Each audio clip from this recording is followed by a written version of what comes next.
प्रधानमंत्री ने video conferencing के जरिए डॉक्टर जोसेफ थोमा मेट्रोपॉलिटन के 90वें जन्मदिवस समारोह में हिस्सा लिया। कहा, कोरोना योद्धाओं की मदद से भारत मजबूती के साथ लड़ रहा है कोरोना से।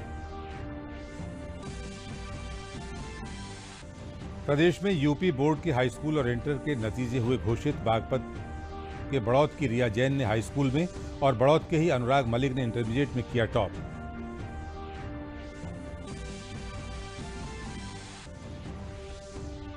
मुख्यमंत्री योगी आदित्यनाथ ने वेबिनार के माध्यम से फिक्की के प्रतिनिधियों से की बात। कहा, प्रदेश के लिए था गलत परसेप्शन, उद्योग जगत की मदद से बदली सोच।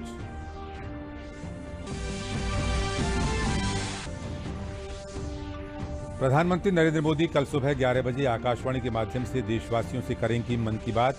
मन की बात का होगा ये 66वां एपिसोड।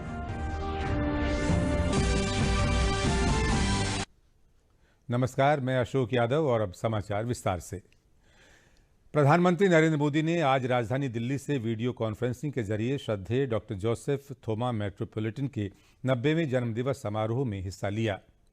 भारत और विदेश से मारथोमा चर्च के तमाम अनुयायियों ने इस कार्यक्रम में भाग लिया। इस अवसर पर अपने संबोधन में प्रधानमंत्री ने कहा कि सरकार ने लोगों और विकास के अनुकूल निर्णय को लेकर अर्थव्यवस्था से संबंधित मुद्दों को हल किया है। पीएम ने देश में आर्थिक मजबूती और समृद्धि सुनिश्चित करने के लिए आत्मनिर्भर भारत का आह्वान किया।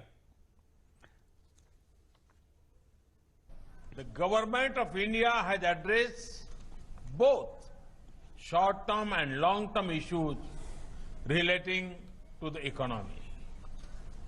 From the sea to space, from the farms to the factories, people-friendly and growth-friendly decisions have been taken. The call for Atmanirbhar Bharat, self-reliant India, will ensure economic strength and prosperity for every Indian. PM ने कहा कि corona योद्धाओं की मदद से भारत मजबूती के साथ कोरोना से लड़ रहा है। उन्होंने कहा कि कुछ लोगों ने भारत में कोरोना वायरस का बहुत ही गंभीर प्रभाव पड़ने की भविष्यवाणी की थी, लेकिन सरकार और जनता के समन्वित प्रयासों से भारत में कई अन्य देशों की तुलना में हालात काफी बेहतर हैं। You will be happy to know that, powered by our corona warriors, India is firmly fighting COVID-19. Earlier this year, some people had predicted that the impact of the virus in India would be very, very severe. But due to lockdown and many initiatives taken by the government, as well as a people-driven fight, India is much better place than many other nations. Uttar Pradesh माध्यमिक शिक्षा board की high school और intermediate की परीक्षा 2020 के परिणाम आज घोषित कर दिए गए। प्रदेश के उप मुख्यमंत्री डॉक्टर दिनेश शर्मा ने परिणाम घोषित करते हुए बताया कि हाईस्कूल की परीक्षा में 83.31% और इंटरमीडिएट की परीक्षा में 74.63% छात्र छात्राएं उत्तीर्ण हुए हैं। हाईस्कूल में बड़ौत बागपत की रिया जैन ने प्रथम स्थान हासिल किया है, जबकि इंटर में बड़ौत बागपत के ही अनुराग मलिक ने प्रदेश में प्रथम स्थान प्राप्त किया है। रिया जैन को 96.67% अंक मिले, जबकि इंटरमीडिएट के टॉपर अनुराग मलिक ने 97% अंक हासिल किए हैं।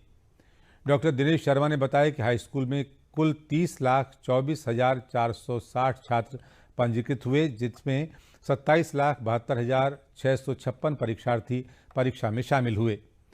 वहीं इंटरमीडिएट में कुल 25,86,339 परीक्षार्थी सम्मिलित हुए, जिसमें से 24,84,479 परीक्षार्थी परीक्षा में सम्मिलित हुए। इनमें संस्थागत और व्यक्तिगत परीक्षार्थी दोनों शामिल हैं। 480 परीक्षार्थी पंजीकृत हुए थे, जिनमें 27,53,185 संस्थागत तथा 19,471 व्यक्तिगत कुल 27,72,656 परीक्षार्थी परीक्षा में सम्मिलित हुए एवं 22,97,140 संस्थागत तथा 12,662 व्यक्तिगत कुल 23,09,802 परीक्षार्थी उत्तीर्ण घोषित किए गए हैं। संस्थागत परीक्षार्थियों का उत्तीर्ण प्रतिशत 83.44, व्यक्तिगत परीक्षार्थियों का उत्तीर्ण प्रतिशत 65.03। अगर संपूर्ण परीक्षार्थियों का उत्तीर्ण प्रतिशत मिला लें तो 83.31 है।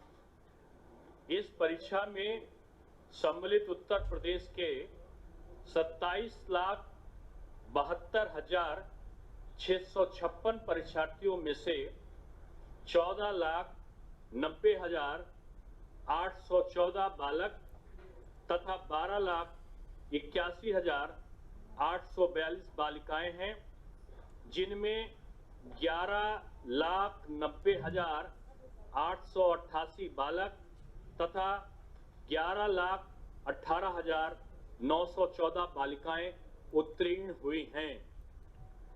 बालिकाओं का उत्तीर्ण प्रतिशत 79.88 तथा बालिकाओं का उत्तीर्ण प्रतिशत 87.29। इस बार भी बालिकाओं ने बाजी मारी है। संपूर्ण परीक्षार्थियों में बालिकाओं का उत्तीर्ण प्रतिशत बालकों के उत्तीर्ण प्रतिशत से 7.41 अधिक है। यानी बालिकाओं का उत्तीर्ण प्रतिशत बालकों की अपेक्षा 7.41% अधिक है तथा संस्थागत परीक्षार्थियों का उत्तीर्ण प्रतिशत व्यक्तिगत परीक्षार्थियों के उत्तीर्ण प्रतिशत से 18.41 अधिक है। उप मुख्यमंत्री ने बताया कि इस बार परीक्षा में बालकों का उत्तीर्ण प्रतिशत 68.88 रहा, जबकि बालिकाओं का उत्तीर्ण प्रतिशत 81.96 है। संपूर्ण परीक्षाओं में बालिकाओं का उत्तीर्ण प्रतिशत बालकों के उत्तीर्ण प्रतिशत से 13.08% अधिक है। उन्होंने बताया कि पहली बार इंटरमीडिएट की परीक्षाओं में फेल छात्रों को कंपार्टमेंट परीक्षा देने को मिलेगी। पहली बार आपको जानकर अच्छा लगेगा कि इस वर्ष की परीक्षा में हम लोग इंटरमीडिएट में भी कंपार्टमेंट परीक्षा का प्रावधान कर रहे हैं। कंपार्टमेंट परीक्षा का यानी उसको अगर किसी को एक विषय में फेल है, देना चाहता है, तो हम परीक्षा का उसको अवसर देंगे। हमको लगता है कि सामान्य परिस्थिति आने पर कंपार्टमेंट परीक्षा को हम कराने में सफल होंगे। प्रथम बार डिजिटल प्रमाण पत्र अंक पत्र प्रदान किए जाने की व्यवस्था की गई है। हम 15 जुलाई से हाई स्कूल के और 30 जुलाई के आसपास इंटरमीडिएट के जो अंक तालिकाएं हैं सॉफ्ट कॉपी उनको उपलब्ध हम करवा देंगे।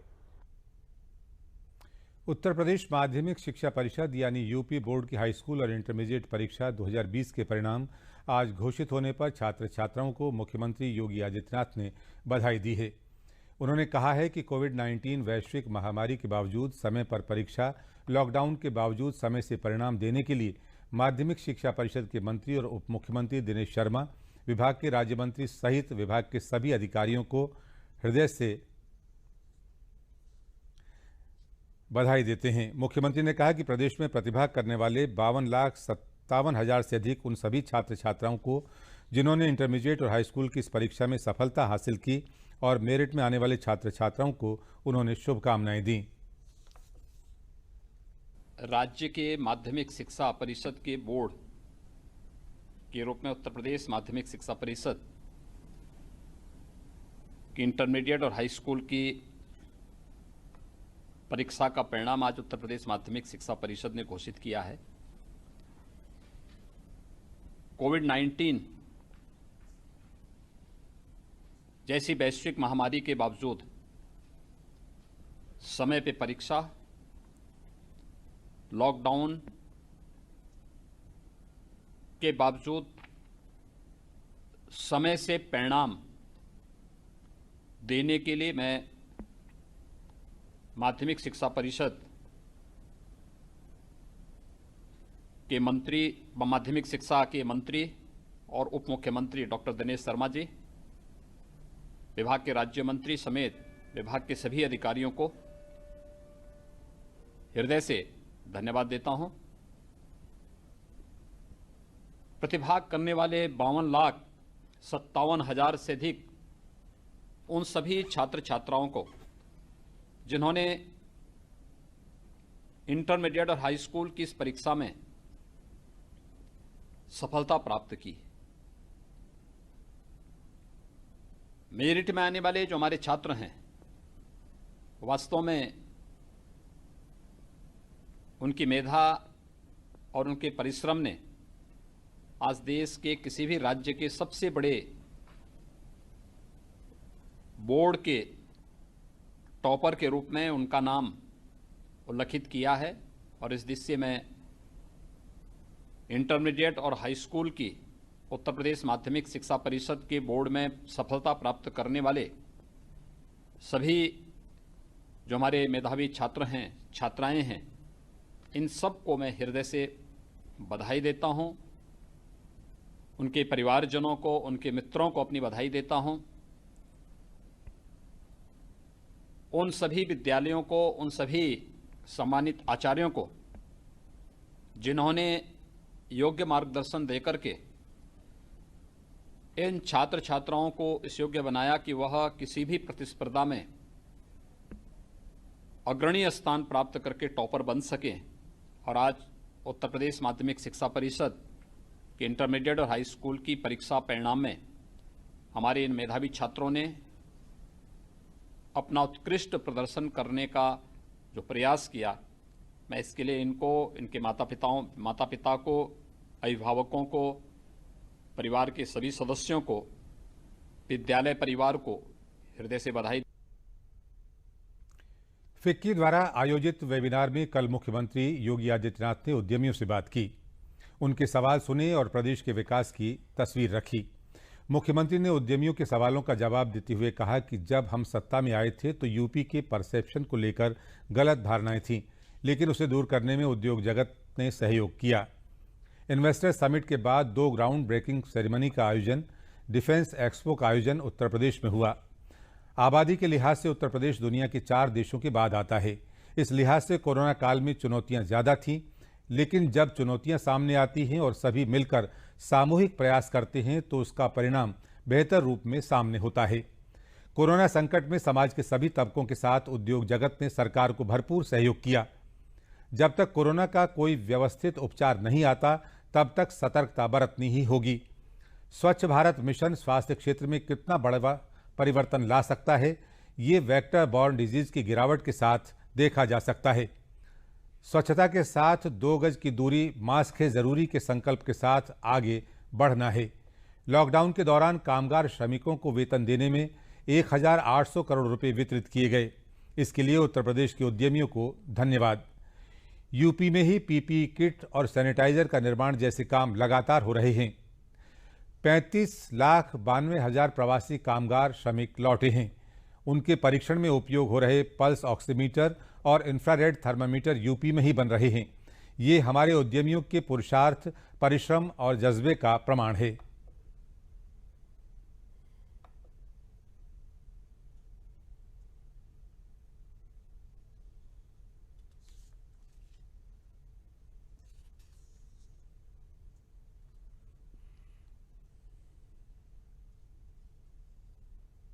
कोरोना के संक्रमण ने इस दौर में देश और दुनिया के सामने भी यह बताया है और साथ साथ सावधानी किस रूप में हो सकती है कि मास्क को हम पहन करके ही बाहर निकलें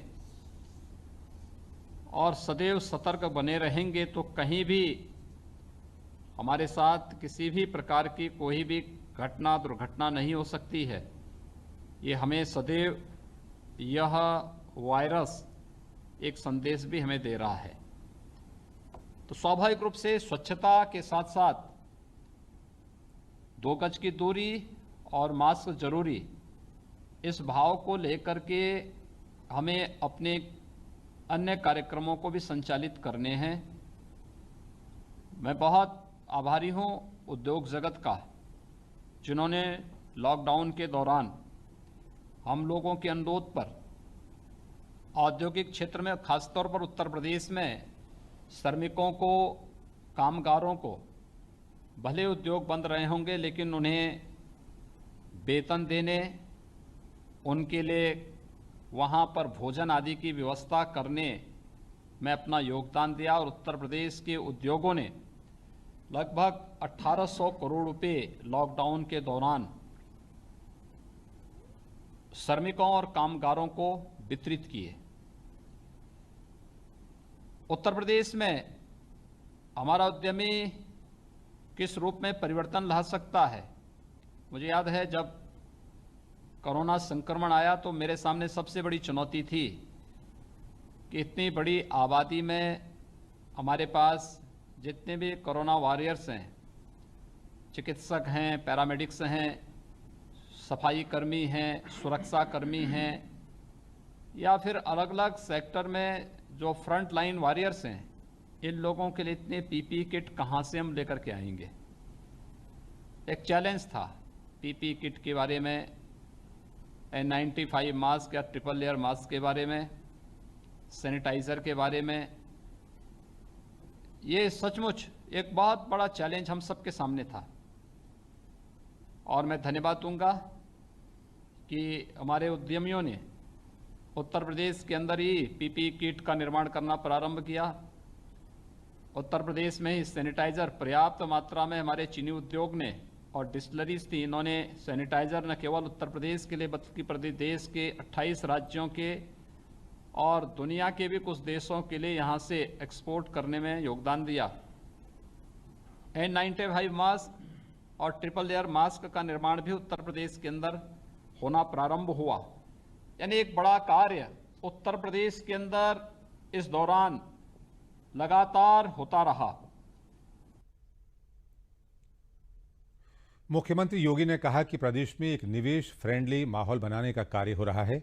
प्रदेश सरकार और केंद्र सरकार जब एक साथ मिलकर काम करती हैं तो परिणाम कई गुना बेहतर हो जाते हैं। उत्तर प्रदेश सरकार ने मोदी जी के निर्देशों का अक्षरशः पालन किया। निवेश की सुरक्षा के साथ साथ अनावश्यक दखलंदाजी न हो, इसका ध्यान रखा। सेक्टोरियल पॉलिसी के माध्यम से यूपी सरकार ने आगे बढ़ने का काम किया है। अगर लेबर रिफॉर्म करने थे तो हमने सबसे पहले इस बारे में कदम उठाए, क्योंकि रोजगार दिलाना हमारी प्राथमिकता थी। जेवर में 25 साल से एयरपोर्ट लंबित था, लेकिन हमने फैसला किया। ये दुनिया के 100 सबसे अच्छे प्रोजेक्टों में गिना जा रहा है। अयोध्या में भी इंटरनेशनल एयरपोर्ट की कार्रवाई तेजी से चल रही है। प्रदेश के शहरों में वायु कनेक्टिविटी के लिए HAL के साथ MOU किया है। 54 मार्ग यूपी को नेपाल और अन्य राज्यों के साथ जोड़ते हैं। इन्हें 4 लेन करने की कार्रवाई चल रही है। इस वर्ष के अंत में गंगा एक्सप्रेसवे का काम भी शुरू कर देंगे। उत्तर प्रदेश के पास 20,000 एकड़ से अधिक लैंड बैंक हमारे पास मौजूद है। ये लैंड बैंक प्रदेश में नए निवेश को आगे बढ़ाने की कार्रवाई, हमारे यहाँ इंफ्रास्ट्रक्चर के लिए अभी बात हो रही थी अयोध्या और कुशीनगर एयरपोर्ट की। आप याद करिए, NCR में जेवर के पास एक इंटरनेशनल एयरपोर्ट निर्माण की कार्रवाई पिछले 25 वर्षों से लंबित पड़ी हुई थी और निर्णय की शिकार थी। हमारी सरकार आई, हम लोगों ने निर्णय लिया।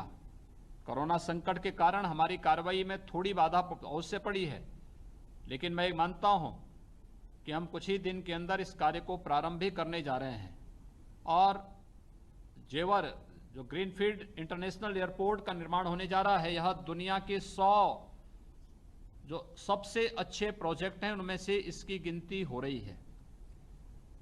अभी 3 दिन पहले आदरणीय प्रधानमंत्री जी के मार्गदर्शन में, उनके आशीर्वाद से कुशीनगर के एयरपोर्ट को इंटरनेशनल एयरपोर्ट के रूप में भारत सरकार ने मान्यता दी।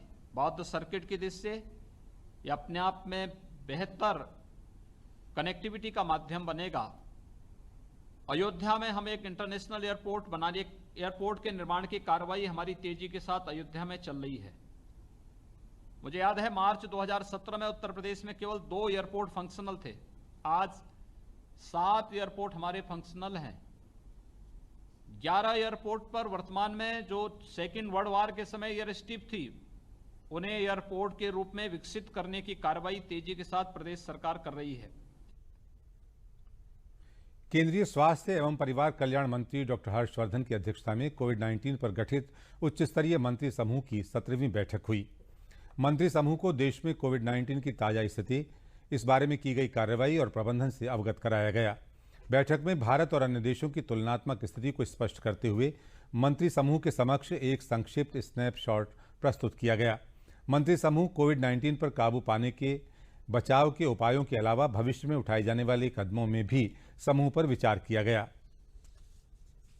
रिकवरी रेट 58% से भी ऊपर हो गया है और लगभग 5 लाख के करीब जो अब तक कोविड से भारत में मरीज प्रभावित हुए हैं, इसमें से लगभग 3 लाख मरीज ठीक होकर घर वापस चले गए हैं और जो बचे हुए मरीज हैं उनमें से भी अधिकांश रोड टू रिकवरी पर है। आने वाले समय में वो घर वापस लौटेंगे।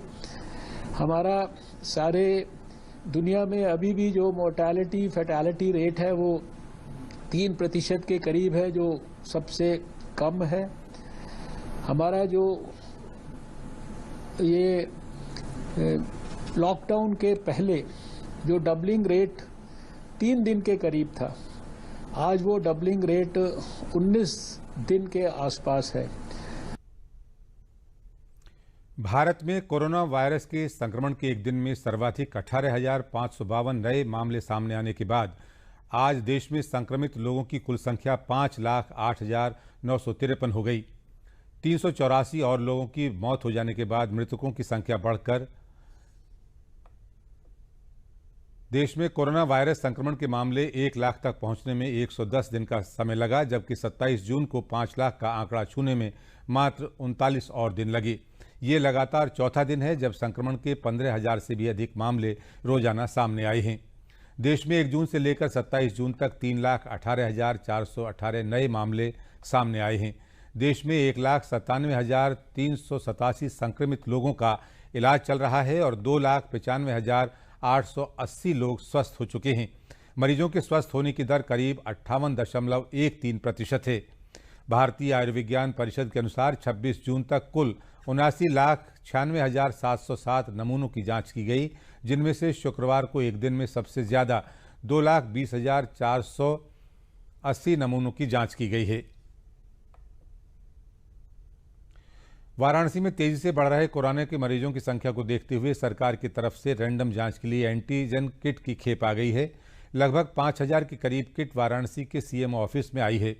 इस एंटीजन किट के द्वारा हॉट स्पॉट्स और कैंटोनमेंट जोन या कोरोना मरीजों का जहां ज्यादा आना जाना है वहीं पर जांच परीक्षण किया जाएगा। वाराणसी के मुख्य चिकित्सा अधिकारी डॉक्टर वीबी सिंह ने बताया कि इस किट की सबसे बड़ी खूबी ये है कि सैंपल लेने के 1 घंटे के भीतर ही अगर जांच नहीं की गई तो वो सैंपल बेकार हो जाता है। तुरंत मौके पर ही स्वाब लेकर और तुरंत इसकी जांच की जाती है और 15 से 20 मिनट या आधे घंटे के अंदर इसकी रिपोर्ट तुरंत सामने आ जाती है।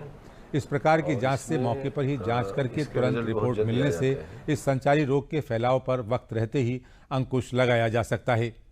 इससे पहले पॉजिटिव मरीज का सैंपल अगर आज लिया जाता था तो रिपोर्ट आने में 2 से 3 दिन तक लग जाते थे, जिससे कि उससे रोग के फैलने की संभावना ज़्यादा रहती थी।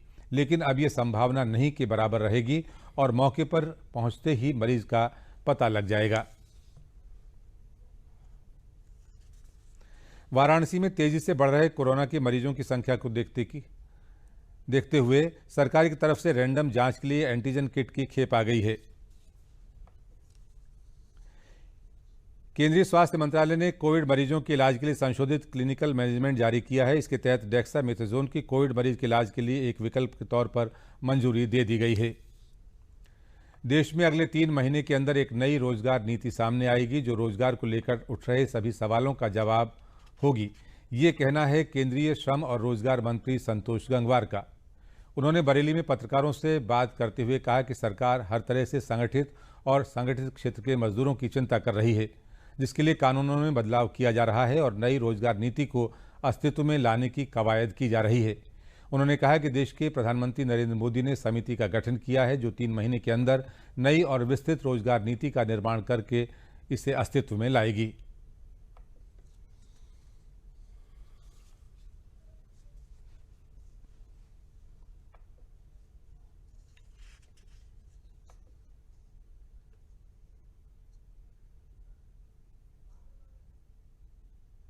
अब जैसे हम जो कानूनों में संशोधन कर रहे हैं, 44 श्रम के जो कानून थे उनको 4 कोड में बदलने का काम कर रहे हैं। तो हमारे एक कोड में ये शामिल है कि एम्प्लॉइज जो भी पहली दिन नौकरी पर जाएगा उसका पूरा मेडिकल चेकअप होगा। अब ये प्रक्रिया स्थायी श्रमिकों के लिए मैं बोल रहा हूँ, पर अब सभी श्रमिकों को इसमें शामिल किया जाए, इसके हिसाब से बातचीत कर रहे हैं कि वास्तव में स्वास्थ्य की चिंता हर मजदूर की हम लोग मिलकर करें और कैसे उसको सुविधा दे सकें, ये हमारी चिंता का विषय रहेगा। प्रधानमंत्री नरेंद्र मोदी रविवार को यानी कल सुबह 11 बजे मन की बात कार्यक्रम के जरिए देश की जनता से संवाद करेंगे। ये मन की बात कार्यक्रम का 66वां एपिसोड होगा। इस कार्यक्रम को ऑल इंडिया रेडियो और दूरदर्शन के सभी चैनलों पर प्रसारित किया जाएगा। इसके साथ ही आकाशवाणी, डीडी न्यूज़, पीएमओ और सूचना और प्रसारण मंत्रालय के यूट्यूब चैनलों पर भी इसे लाइव प्रसारित किया जाएगा। हिंदी प्रसारण के बाद अब AII इसे तत्काल क्षेत्रीय भाषाओं में भी प्रसारित करेगा। क्षेत्रीय भाषाओं में शाम 8 बजे इसे फिर से प्रसारित किया जाएगा। बैंकों में निवेशकों के हितों की सुरक्षा को ध्यान में रखते हुए राष्ट्रपति ने बैंकिंग नियमन संशोधन अध्यादेश 2020 को मंजूरी दे दी है। सहकारी बैंकों के बेहतर प्रबंधन और नियमन के मकसद से इस अध्यादेश को लाया गया है। इस अध्यादेश के तहत निवेशकों के हितों का ध्यान रखा गया है और बैंकों में बेहतर शासन को प्रमुखता दी गई है। हालांकि ये संशोधन उन कोऑपरेटिव सोसाइटीज पर लागू नहीं होंगे। इनका प्राथमिक लक्ष्य कृषि विकास के लिए दीर्घावधि वित्तीय सहायता देना है और जो बैंक शब्द का प्रयोग नहीं करते। इस अध्यादेश के जरिए सहकारी बैंकों के लिए लागू बैंकिंग नियमन एक्ट 1949 में संशोधन किए गए हैं। इन संशोधनों से राज्यों की कोऑपरेटिव पालनों के तहत कोऑपरेटिव सोसाइटी के राज्य रजिस्ट्रारों के वर्तमान अधिकारों पर कोई प्रभाव नहीं पड़ेगा।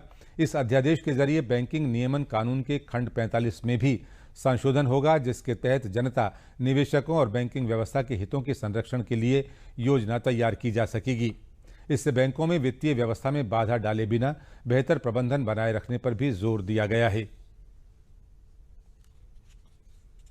विश्व MSME दिवस आज मनाया जा रहा है। संयुक्त राष्ट्र महासभा ने सतत विकास के लक्ष्यों को प्राप्त करने और सभी के लिए नवाचार, रचनात्मकता और टिकाऊ काम को बढ़ावा देने के लिए 27 जून को MSME दिवस यानी सूक्ष्म, लघु और मध्यम उद्योग दिवस के रूप में घोषित किया गया है। इस साल का वैश्विक थीम है MSME सामाजिक आवश्यकताओं के लिए प्रथम उत्तरदाता, यानी कि MSME first responders to social needs है। कोरोना महामारी और लॉकडाउन प्रतिबंध ने पूरी अर्थव्यवस्था को हिलाकर रख दिया है। खासकर MSME सेगमेंट में पहले से मौजूद संरचनात्मक कमजोरियां सामने आई हैं। भारत में 6.3 करोड़ सूक्ष्म, लघु और मध्यम उद्योगों में 12 करोड़ से भी अधिक लोगों को रोजगार मिला हुआ है, जिनका निर्यात में करीब 48% और विनिर्माण मूल्य में 30% से भी अधिक योगदान है। कोविड-19 संकट के कारण सरकार ने सूक्ष्म, लघु और मध्यम उद्योगों को सहारा देने के लिए इनकी परिभाषा में बदलावों को मंजूरी दी और इस क्षेत्र में संकटग्रस्त संस्थाओं को इक्विटी समर्थन प्रदान करने के लिए 20,000 करोड़ रुपए के फंड का प्रावधान किया है। केंद्रीय और सूचना प्रसारण मंत्री प्रकाश जावड़ेकर ने MSME के मौके पर ट्वीट कर MSME सेक्टर को अर्थव्यवस्था की रीढ़ बताया। उन्होंने ट्वीट कर कहा कि MSME सेक्टर के लिए मोदी सरकार द्वारा 3,70,000 करोड़ रुपए का ऐतिहासिक पैकेज घोषित किया गया है। MSME भारतीय अर्थव्यवस्था की रीढ़ है। इसी के साथ समाचारों का ये बुलेटिन समाप्त हुआ। नमस्कार।